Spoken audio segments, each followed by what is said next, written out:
લ્યો બોલો, રીલ્સ બનાવવાના ચક્કરમાં 5 બાળકો 60 ફૂટ ઊંચી પાણીની ટાંકી ઉપર ચડી ગયા. પરંતુ બન્યું એવું કે નીચે ઉતરતા થયો ડખો. સીડી તૂટી અને 3 બાળકો નીચે પટકાયા. અને પટકાયેલા બાળકોમાંથી એક બાળકનું મોત નીપજ્યું અને 2 બાળકો ગંભીર રીતે ઘાયલ થયા.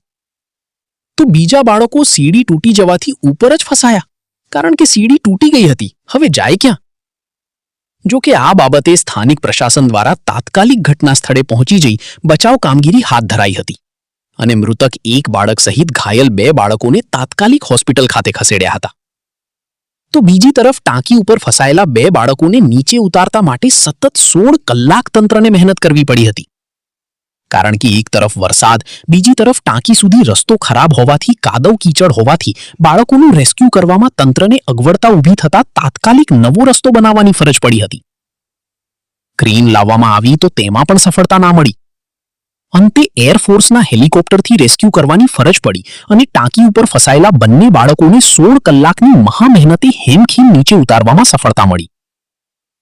જો કે આ ઘટના આજના લબરમુછિયા યુવાનો કે જે રીલ્સના ચક્કરમાં આમ તેમ દોડતા હોય છે તેમના માટે લાલ બત્તી સમાન છે.